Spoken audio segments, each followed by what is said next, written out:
Olá pessoal, tudo bem com vocês? Estamos aqui para mais uma aula de História, nossa aula número 9, que será no dia 23 de julho de 2020. Eu sou a professora Luciana e hoje o nosso tema é a descolonização da África e da Ásia, tá? Vamos trabalhar primeiro o conceito? A descolonização é o processo reverso, pessoal.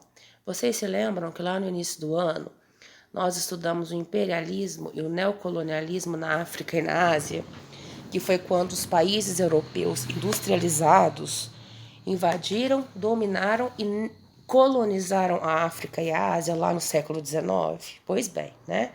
Agora no século XX, os movimentos de libertação na África e na Ásia vão ganhar força, tá? E os países que foram colonizados lá no século anterior vão passar a buscar a sua independência do domínio europeu, ok? Como que isso vai começar? Lá no finalzinho, né, do século XIX e no início do século XX, começa ali, né, entre os intelectuais africanos, os primeiros movimentos para fortalecer a identidade africana, né? Um exemplo desse foi um movimento que aconteceu na década de 30, que é o movimento Negritude, em que eles queriam reafirmar o quê? Olha, nós somos africanos, nós temos uma identidade, então nós precisamos buscar a nossa independência, nós não temos que ficar presos aos europeus, né? Nós somos negros, nós somos africanos, então nós vamos buscar a minha independência, tá? Esse nacionalismo, o desenvolvimento deste amor à nação africana, desta união dos povos africanos, né, em prol de sua libertação do domínio europeu, nós vamos chamar de panafricanismo. Lembra que nós estudamos lá durante a Segunda Guerra Mundial o pan-germanismo? Não era o ultranacionalismo alemão? Pois bem, né? O pan-africanismo é a mesma coisa. É um desenvolvimento de um amor à pátria, de um nacionalismo dos africanos que se iniciou a partir aí do movimento Negritude. Olha só, aqui eu trouxe para vocês um mapinha, né? Ilustrando as colônias europeias, tanto na África como na Ásia. Vamos dar uma observadinha, né? O verde aqui, nós temos as colônias da França, o amarelo, as colônias da Inglaterra, o roxo, as colônias da Holanda, o laranja, as colônias de Portugal, e assim por diante, tá?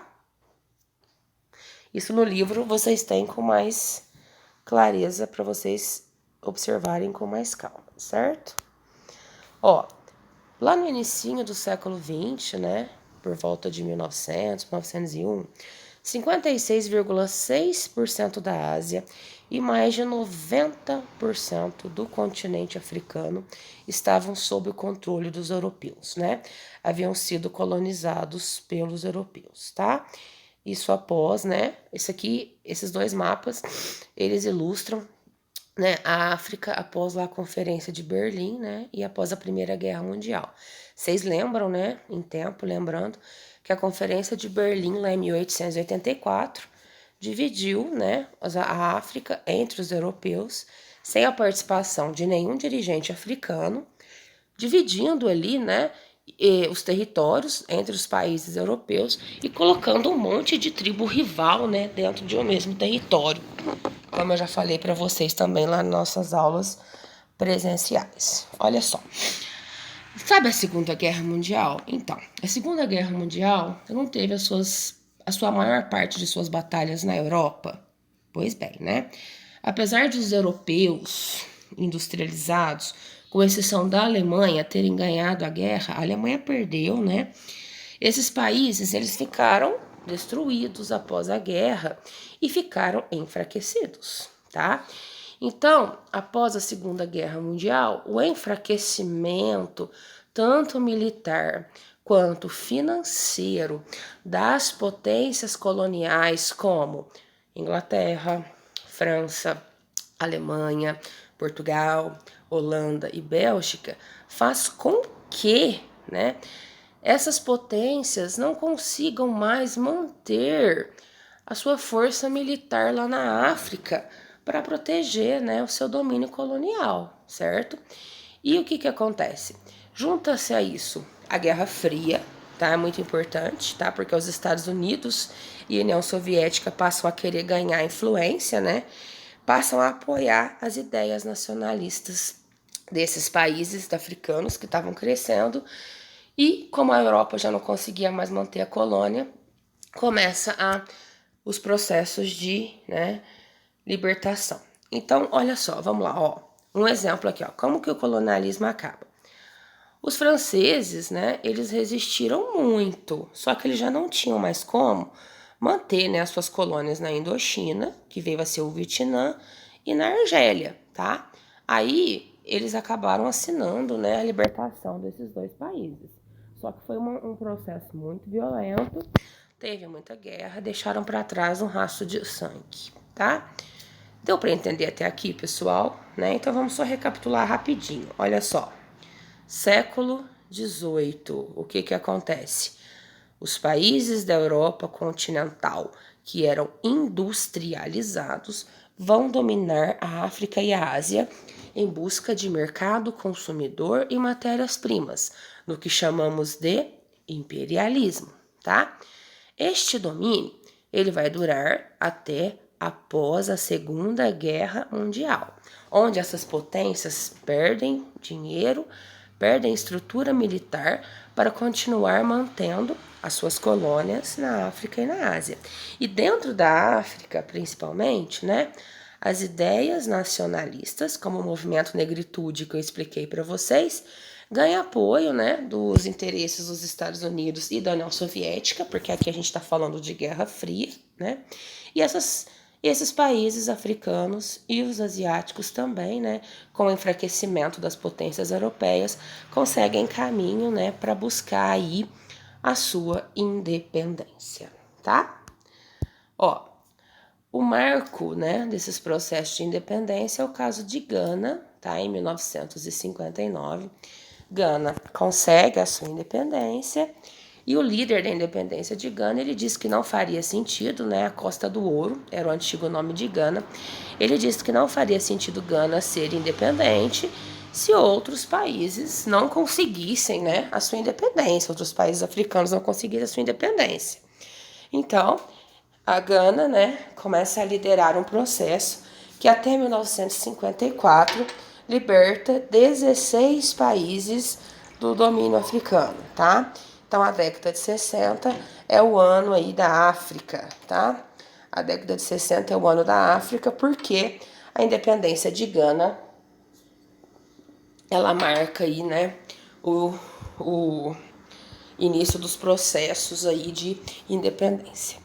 Já em 1956, os países africanos e asiáticos, eles se reúnem, né, em Bandung, que é a capital da Indonésia, um país asiático, na conferência de Bandung, tem lá no livro, né, com mais detalhe, alguns artigos da conferência de Bandung, onde eles reafirmam que os princípios, né, os 10 princípios de Bandung, reafirmando, né, a igualdade dos povos africanos e asiáticos, a liberdade, e a partir da conferência de Bandung, que os países, né, vão buscar aí, os que não tinham conseguido ainda, vão buscar a sua independência, tá? Eu fiz para vocês lá nos exercícios uma tabelinha, né, para vocês preenchendo, né? Agora eu vou falar um pouquinho, né, sobre as independências na África. Casos como Marrocos e Tunísia não foram violentos, tá? A França, ela deu a liberdade, a independência para Marrocos e Tunísia, sem muita violência, porém na Argélia não, tá? A Argélia, ela era uma parte importante, ela era considerada uma parte importante do território francês, havia terras férteis na Argélia, então a Argélia, ela dava dinheiro para a França, então houve conflitos armados, um rastro de sangue, um processo muito violento na Argélia, assim como no Congo, né, que era uma colônia da Bélgica. A Bélgica também não quis abrir mão do Congo e teve conflitos armados, sangrentos e violentos por vários anos no Congo. Pessoal, todos esses conflitos, tanto contra os europeus, eles foram agravados. Lembra que eu falei para vocês várias vezes que lá na Conferência de Berlim, lá no século XIX, quando a África foi dividida entre os europeus, sem a participação dos africanos, colocando várias tribos rivais dentro do mesmo território? Pois bem, né? Essas tribos rivais, durante o domínio europeu, elas continuaram brigando, tá? E durante esse processo de independência, essas rivalidades acabou gerando guerras civis praticamente intermináveis, tá? Guerras civis que geraram 1 milhão de mortos na Argélia, guerra civil que gerou 500 mil mortos no Congo, guerra civil que gerou 1,5 milhão de mortos em Ruanda, tá? Então, esse fato desse processo da independência afroasiática, dessas tribos rivais terem sido mantidas no mesmo território, né, à força pelas potências europeias, ela causa, né, ela é causadora, né, de boa parte da pobreza e das guerras existentes na África, tá?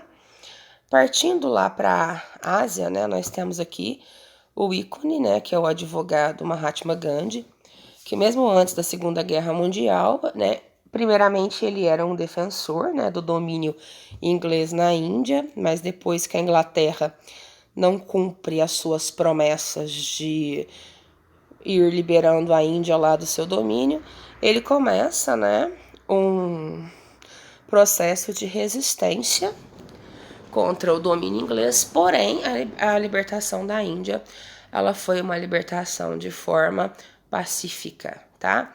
O Gandhi, ele é conhecido pela resistência pacífica. Ele conseguiu que a Inglaterra acabasse liberando a Índia sem violência, tá? O que ele fazia? Protestos, greves, boicote aos produtos ingleses, tentar fortalecer a indústria de tecidos indiana, e com isso, né, ele foi conseguindo até que a Inglaterra liberasse a Índia, tá?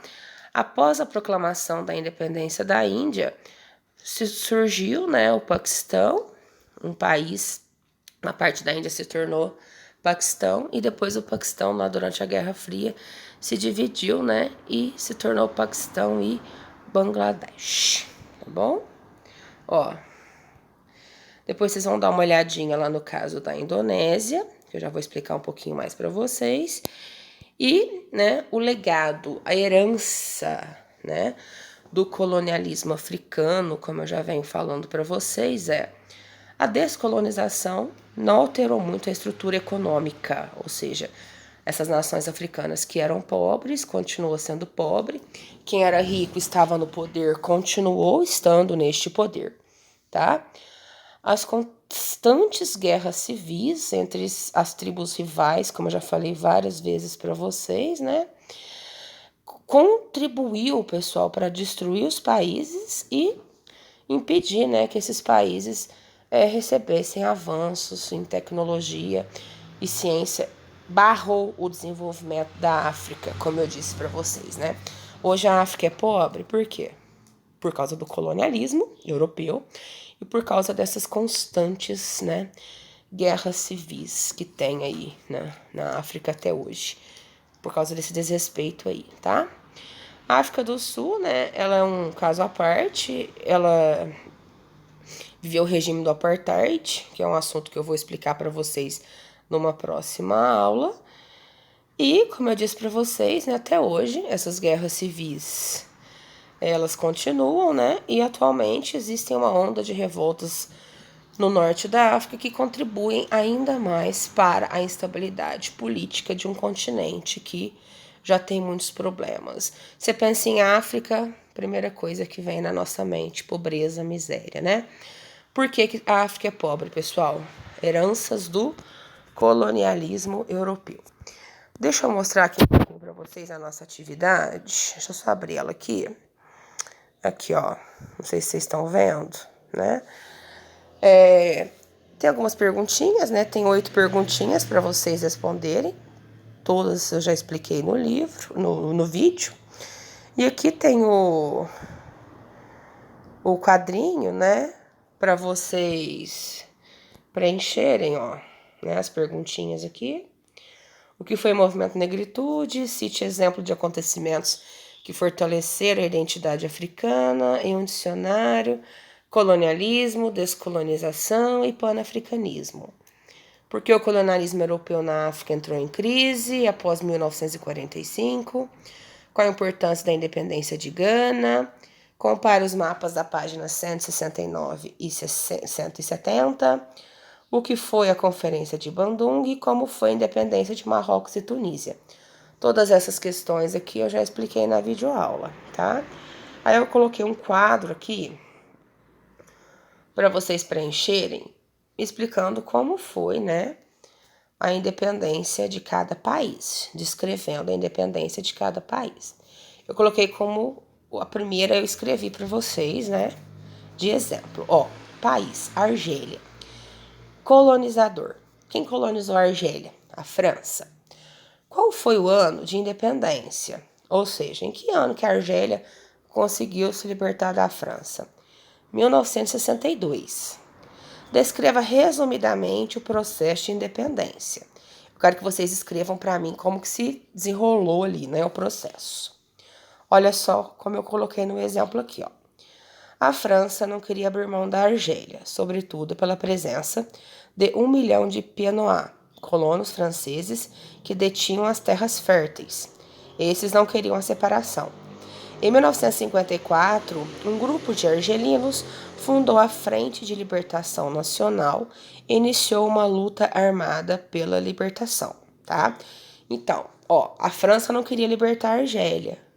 Os Pieds-Noirs, tá? Começou a lutar contra os argelinos que fundaram a Frente de Libertação Nacional. Como acabou todo esse processo?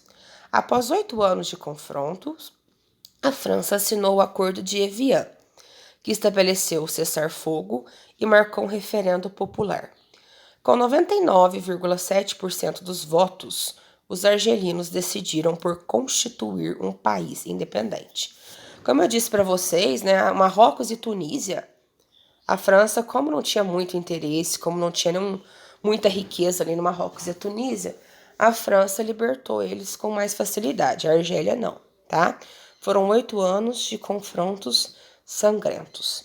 Aí depois vocês vão explicar a mesma coisa, fazer a mesma coisa com o Congo, Belga, Ruanda, Burundi, Angola, Moçambique, Índia, Indonésia e o Timor-Leste, tá? Aqui tem as páginas do livro que eu coloquei para vocês, né? Que vocês vão ler. Dessa videoaula. Dúvidas, eu vou estar lá para vocês na quinta-feira, das 7 às 19. Qualquer coisa vocês podem me chamar, tá? Um abraço, pessoal.